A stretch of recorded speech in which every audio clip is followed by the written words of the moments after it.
Hello?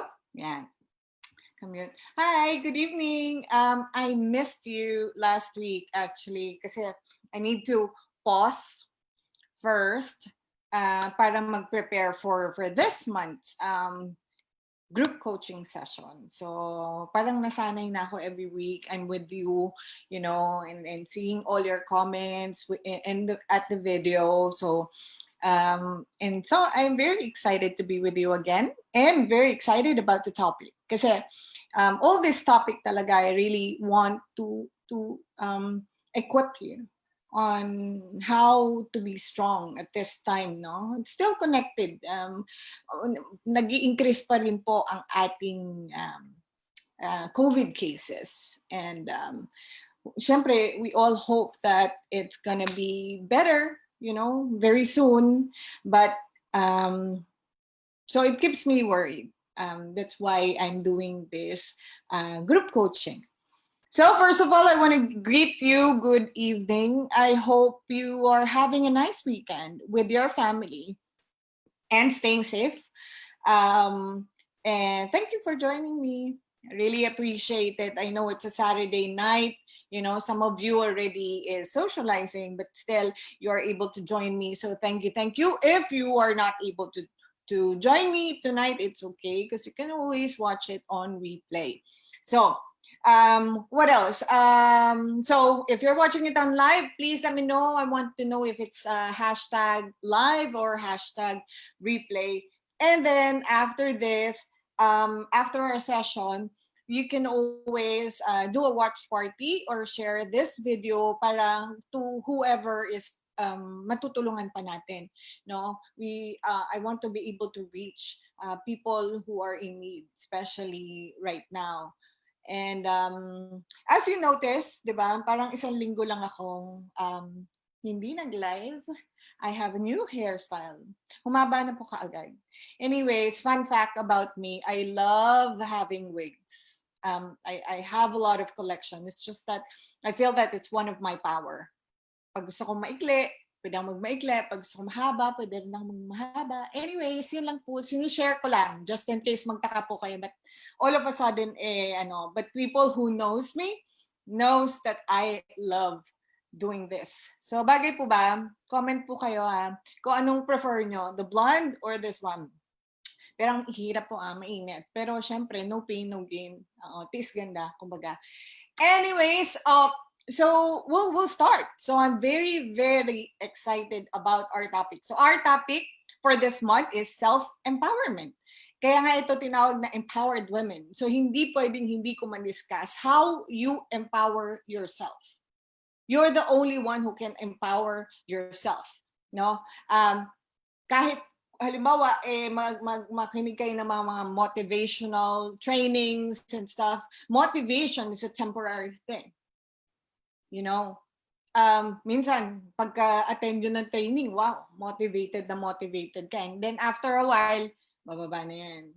Kasi it's because you are inspired temporarily with the external in the external aspect. It means that somebody is inspiring you or motivating you. And we need the self-motivation, no? And so to be able to do that, you have to empower yourself. Diba? You have to know how to handle things. Para tayo ay we'll be able to face any challenges that we encounter. It's a permanent thing. Challenges is always in our life. And so, you know what? Yung first na kung paano natin ma-empower ang sarili natin, you'll be amazed kung ano to. Talagang I'm so excited to share it with you. Kasi a lot of people, hindi nila alam na ito pala ay source ng power and the greatest source of power. That's why this is the first session. Okay? So, I've asked, syempre, our members about when did you feel powerless? No, and thank you for answering that question and for sharing that question kahit PM yan, of course. Kasi I know, sinabi ko naman sa inyo that you are safe here and I want to maintain that. And so yeah, meron na halimbawa meron yung na-abandon sila during this COVID then, na-abandon, tapos they become powerless. Yes, correct. Diba? Kasi you have this parang, ano ka na naka-routine ka. You know this, it's always there. Parang sa umaga, you have to take care of your family, you have to take care of your husband, you have to do these things, and then all of a sudden, it changed. And then that's where you feel powerless and fearful. Diba? Lumabas yung takot mo. No? So, meron din, syempre, yung COVID, kasi unexpected din yan. Hindi natin inaano na ganito katagal. And until now, tumataas pa. And you can't control this. You can't ask people to stop going out, to take precaution and everything. Diba? You can't. It's just you. You have to make a difference from yourself. You shouldn't be thinking outside, kasi if you think outside, masistress ka. These are situations that you cannot control. So you have to do something that will help you. Diba? As much as we want, na gusto nating matulungan na lahat ng tao at pwedeng sabihin, please, huwag na kayong lumabas. Diba? Hindi pwede. Some people need to work. And 3-4 months already not having work is a lot of, it's too much for them. No, especially mga pamilyados, syempre, especially yung mga single moms, diba? So I feel for you and I understand, but please keep safe, okay? So what do you mean by power? Pwede po i-share nyo, pag sinabing power, what do you mean by that? Is it strength? Is it having control? Is it authority? Diba? What does power mean to you? What does power can do for you? No? We are talking about this power. It's a good one. Hindi yung power trip na you, diba, nakakasama sa ibang tao. But what we want is to empower you inside. And once you have done this, your life will change. Your perspective in life will change. And I want to give you that. Okay? So, kung ma-answer nyo yan, if you can share that to me, that would be great. Babasahin ko po sa mga comments. And then, what is fear? When you think of fear, ano po yung naiisip nyo? Sino po yung tao? Ano po yung sitwasyon? What is the situation that brings fear in you? Diba? Who is that person that instills fear in you? Because I want to help you. You know, okay. Fear, you cannot conquer. Okay? It might be the first time that you have heard this, but you cannot conquer fear. You can control it, but you cannot conquer it. Okay? Example. Halimbawa, ako. Syempre, ako na lang myself. I'm afraid of heights. Diba? And then there's this one time that we have to jump over yung mataas, yung bungee jumping. No? So scary. It's so scary. But I said, I want to do it. Diba? I want to experience it. I have to control my fear and do that. Okay? So I did jump sa ano pa po 'yon, sa New Zealand. I did jump yung first na nag-introduce ng bungee jumping. Okay? So it was scary. It was really scary, but at the end of the day, I did it. Did I conquer my fear? No, kasi bakit? If you're gonna ask me to jump again, I'm not gonna do that anymore. Diba? But I have to control my fear to be able to do it. Kahit once. You know, to see how it feels. Another example of not being able to conquer your fear. Kasi, ang conquer kasi when you conquer, that's it. You'll never you're not gonna be afraid anymore. Diba? There's no fear, but fear is lying on our subconscious. Sa likod, nandiyan yan. Sa likod ng ating brain. Hindi mo alam, you don't know when it's coming out. Hindi mo alam when is fear gonna come out. So, another example is when I talk like this, doing live. Did you know that every time I'm going on live, I'm still nervous? I have this fear of not being able to be at my best, to be able to send the message that I want to give you. Every time yan. Kahit ilang beses. I do speaking engagement, motivational speaker, mga ganyan. Every time, I am still nervous. Because every time it's a different situation. You know, but I have learned to control my fear and convert it into a good power. Na pag lumabas ako, yung takot na yon hindi makikita ng tao and I will give my best. Gagawin ko yung takot na yon, ilalagay ko para maging magaling, deliver ko lahat ng mga kailangan kong sabihin sa tao. And if you can do that, imagine that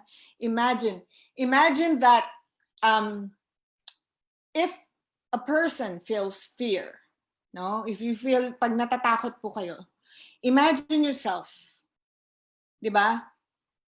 Yung sight, yung sa sight nyo, yung hearing nyo, lahat amplified yan. Yung puso nyo, di ba? Bilis ng tibok. Heartbeat is so fast and you are at your most alert. Alert yun. Halimbawa, kahit may sunog, halimbawa ganon, di ba? Fear, takot yun. Di ba? Nagpo-produce ngayon ng adrenaline. Your body is producing, or your brain is producing adrenaline. Now, if you use that when you feel fear, you're gonna be powerful. Powerful, literally nga medyo, di ba? Pag may sunog, you can carry any heavy objects. You wouldn't notice that, right? So, ganun din in a situation. No, in a situation of a person, if you fear that person, you know, like your boss, your partner, your family member, if you fear them, like you really want to talk to them, use that power. Control your fear and let them know what you feel. Do you understand? Kasi nakita mo yung para ka nag-spark eh. Like the superhero Flash. Parang nag-spark ka lahat, no? So what are you gonna do? In that kind of situation, are you gonna freeze and do nothing? Andiyan na yung opportunity. You can talk to your boss, you can talk to your partner, you can talk to your family member who's giving you or instilling fear on you. Diba? Or use that power or control that fear and use it as a power to be able to talk to them. Is there something wrong with that? You want to voice out how you feel. Diba? Kasi fear is always there. And if fear is the greatest source of power, can you imagine? We've learned overcoming challenges. Trusting yourself, diba? Self-acceptance, self-love. And then now, you know how to control your fear. Do that all at the same time. You can be parang uncontrollably powerful. Imagine na hindi ka na matatakot. You've been afraid for a long time already in every situation. Always run, always hide, always keep silent. How will you enjoy life? If you are scared in everything, if you are fearful of everything, like this situation, this pandemic, what we're gonna do? Diba? When this is happening, I told myself, I'm scared as well. Because it's uncertain. You don't know what's going to happen. What will change? And a lot of people is scared of change. Hindi sila maka-adapt. They cannot adapt to change. But I told myself that I have to do something that will, pag tapos nitong pandemic na to, I have done something great. Not only to me, not only to my family, but to the world. You know, thank you to Facebook that I can reach anyone. Diba? Kasi yung matatapos yung pandemic, you have done nothing. Even sa sarili mo. You just waited para matapos yung storm. This is a time for you to reflect. Don't worry about the things that you cannot control. Do something. Diba? Napaka-powerful nito. Pag ito talaga, you are able to control this. Because it's always there within us. And so if you can control this,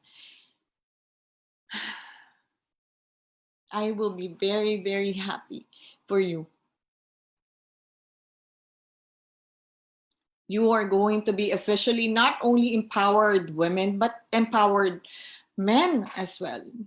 You know, ang men lang kasi, they're not very vocal, they don't show it that much, pero may inner struggle din sila. You know, I have 3 brothers. And they're all younger than me. So lahat yan nakikita ko. Lahat ng mga pinagdaanan nila, I saw it. You know?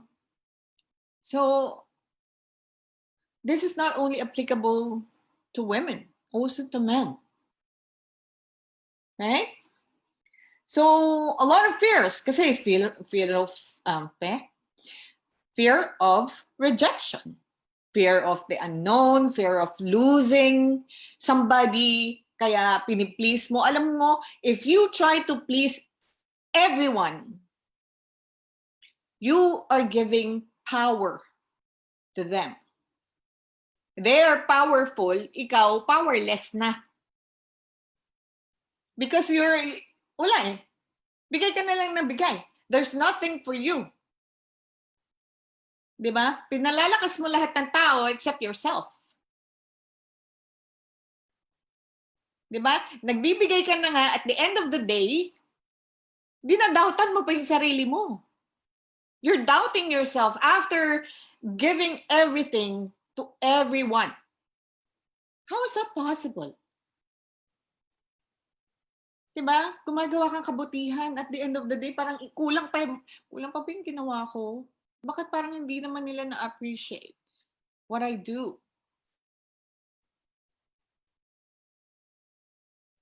Diba? So, disappointment, standing alone, it's okay. Just empower yourself. You don't need to have a partner to be happy. Diba? You want to have partner because, syempre, tao lang naman tayo, pero yung para sa tingin mo, para if you're you're feeling down,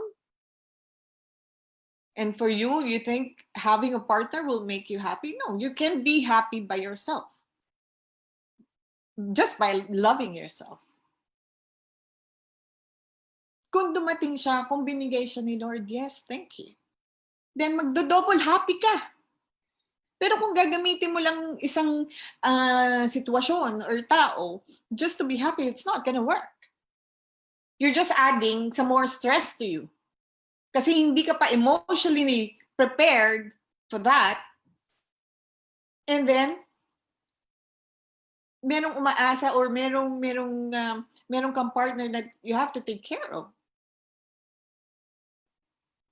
You know? So,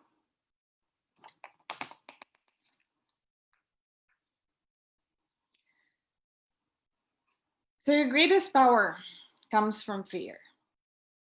Okay? That is the secret na hindi alam ng tao. Na ito palang fear na to, pag na-control, if you know how to control it,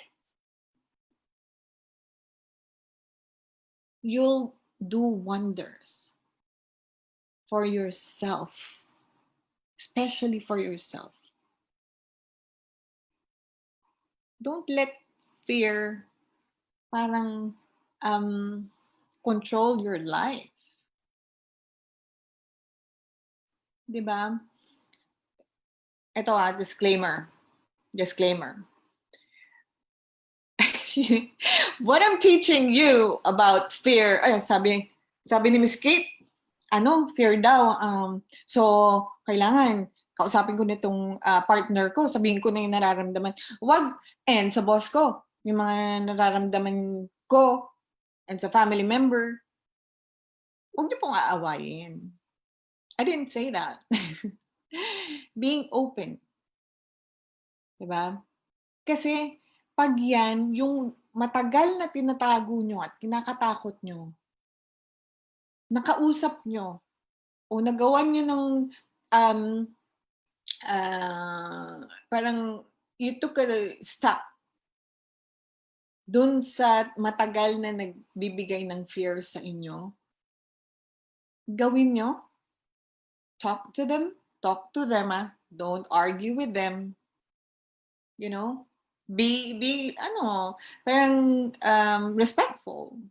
Excuse me, sir, or excuse me, Han, love, mahal, or nay, tay, diba? Can I talk to you? They won't bite. Diba?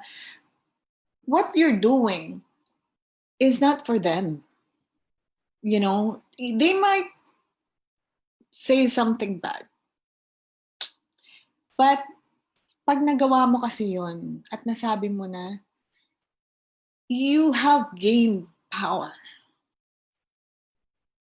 You will feel it na ikaw ay naging powerful. That ikaw na-empower. Step by step. Every time you feel fear, control it. If you want to do something, control your fear and convert it, diba? And do it. Convert it into good power. Not parang hari-harian. No. Hindi pwede yung ganun. Diba? Sabi, power daw eh. Overcome daw eh. di ba? Yung mga leaders, even in your business, yung fear of rejection or talking to people, it's normal to fear. It's just that you have to control that. Do your, isipin mo kung ano yung goal mo. Bakit mo siya kakausapin? Inibuhos mo lahat yan, tapos gawin mo. Every time, I understand that will be the same thing. But if you know every time you know how to control that, di ba? Ang gaan sa buhay, ang sarap yung hindi ka takot to do something. Kasi alam mo na yung kung anong gagawin eh. Alam na natin kung paano. This is the reason why I am doing this for you. Sabi ko, okay, I've taught them or I've shared with them how to overcome challenges. Diba? Hirap po ng mga baba. Diba? But it doesn't stop there. I want to do more for you. I want you to be able to maintain doing that. I want you to be more of yourself than before. Listening to this group coaching session. Kailangan pa nila, sabi ko, kailangan pa nila. Hindi pa to. Overcome challenges, hindi pa yan. More pa. Giving you power. You have your power. Actually, I'm not giving you. I am unleashing that what's inside you. It's already there. You should know. I told that in our previous session.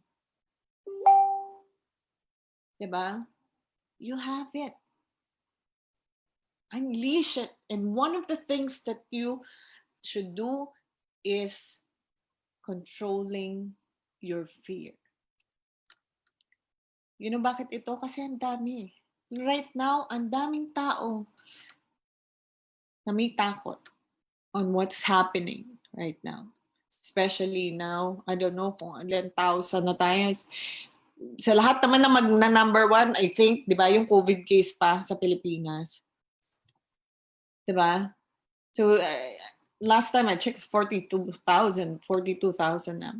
And I can feel there's a lot of people, not only women, who are scared, who have fear. Kaya ito yung ginawa ko ngayon. Kaya ito yung unang topic na gusto kong i-share sa inyo. Okay? So, yun nga, as my disclaimer, you should talk to them and not argue with them. Kasi, ito pa yung isa na dapat mong makontrol. Hindi lang fear.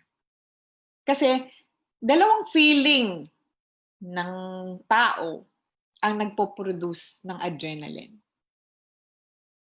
Alam niyo po ba kung ano isa? Comment down below. Diba? It's also anger. Naisip niyo ba? Pag galit kayo? Diba? Yung puso nyo talagang, kaya nga yung iba, pag sobrang galit, na-atake na sa puso. Grabe. Because of too much adrenaline. But, the same as fear, if you control your anger as well, it's hard. Kahit ako, hindi ko makontrol pa yan. Napipili ko naman po. Oo, napipili ko. It's just that ayoko, lahat ng ayoko, na hindi ko talaga po mapigil ang galit ko, is ang mga tao na nang-aapi. Ang mga tao na nanggagamit. Nagte-take advantage ng mga kabutihan ng ibang tao. Ay, hindi ko po matiis hindi magalit. Or other stuff naman. I choose my battles, especially sa mga teenage anak ko. Hindi po ako nagagalit dyan. Paminsan lang. I choose my battle. So, it's hard, but if you can practice it, pag nagagalit kayo naman, to control that, take a deep breath, siguro a couple of times, 5 times, bago kayo umatake, or bago nyo before you resolve the situation. Diba? Or attend to that situation. 5 times. If you can control your fear and your anger, that's 2 negative things na ikaw, you are going to control it. Can you imagine how far you could go? These are the negative feelings na majority na nararamdaman natin. So every so often, may ibang tao siguro everyday tatakot. Di ba? Everyday nagagalit. Galit sa mundo. Di ba? But if you're able to control it, try to control it. I'm not saying that it's so easy. It's just that this is the source of your power, to empower you. This is the greatest source of your power. So you have to try to do it. Para ma-equip kayo to resolve anything. May sa bahay yan, sa pag-aalaga ng didisiplina ng mga anak mo, sa pagkakausap sa mga magulang mo, kahit malaki ka na, di ba? Pinagsasabihan ka pa minsan. Tapos sa mga kaibigan mo, sa mga katrabaho mo, sa boss mo, sa partner mo, it will be very useful. That's why I am teaching you how to. That's why I'm telling you na ito pala, na matagal natin palaging nararamdaman, pwede pala nating ma-convert sa power.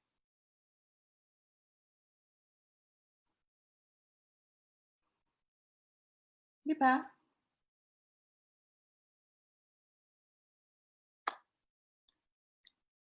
So,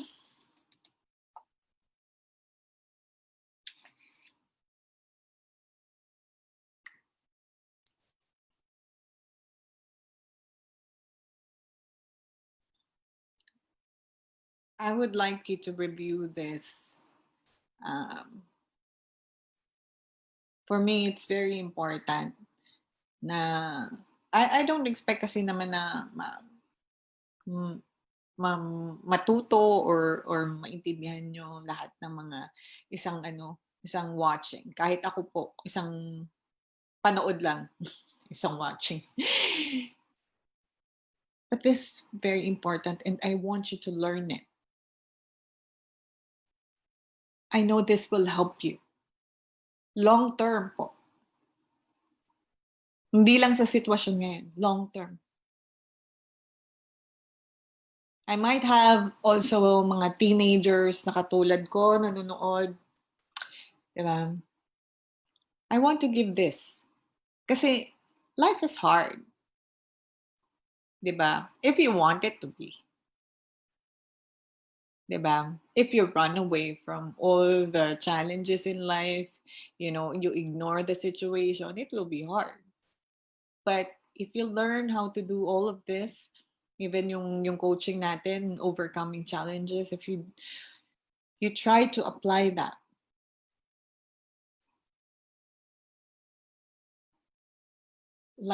you will enjoy life.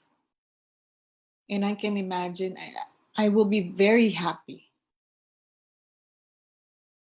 No? For you.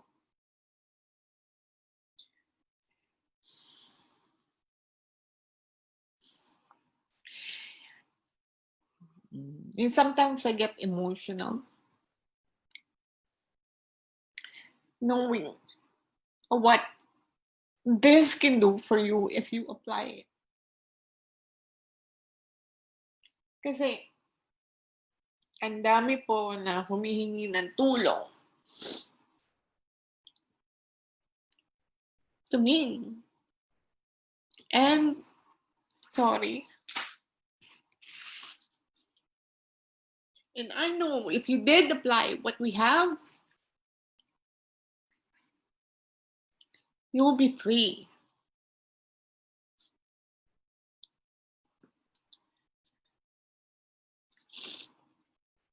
So, with that, hindi na po ako makakapagsalita dahil naiyak na ako. Alam niyo po, alam po ng mga ano ko na every time na minsan meron akong speaking engagement, iiyak.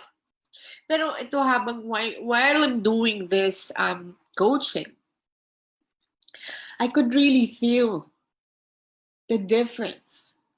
If you will just give your chance or give time to apply yung mga napapag-aralan natin. Alam ko marami nahihirapan din. I can feel, I understand you. I have been there. Diba? So, with that, I want to end our session. No? Our first session, sabi sa inyo, intense eh.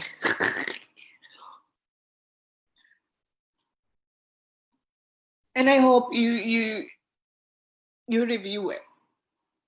I want you to have this power. No? And I will be discussing ano-ano pa yung mga power o ano-ano pa yung mga source ng power na pwede niyong gamitin to empower you and to maintain that way. So you can face anything. Okay? Well,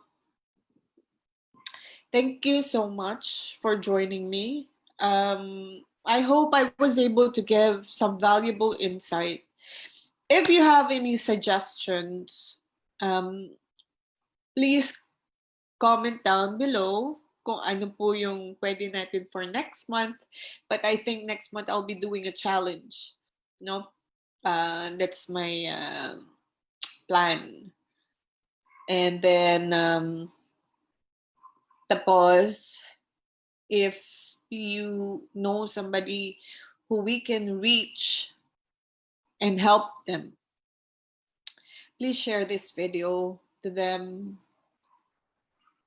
It would really, parang, mas lalong, would be nice, no? To help people. Hindi naman kasi kailangan, tutulong ka, mamimigay ka ng pera. There's a lot of way to be helpful to others. No? Hindi naman a lot of ways na makakatulong tayo during this pandemic. And I'll see you next week. No, I'll be posting updates, but it's going to be same time, 7:30 here at Empowered Women PH Facebook page. And I hope you have a great weekend with your family. Before that, let's see. Okay. Sandali lang po. Let's check. Kasi, okay. Nasaan na to? Sorry Naging emotional naman ako. Sometimes I try not to. Kasi medyo challenging po pag pag naiiyak na ako. Hindi na ako makapagsalita. But because I really feel for you. Anyways po, so marami po nag-message. I'm sorry po na hindi ko pa agad nasasagot because usually pag Saturday po talaga I'm busy preparing for our coaching. But I'll be doing that tonight and also tomorrow. So don't worry po. I'll be there for you. And so with that, have a great weekend. God bless. And always know, I love you. Like, very genuinely. That you are not alone.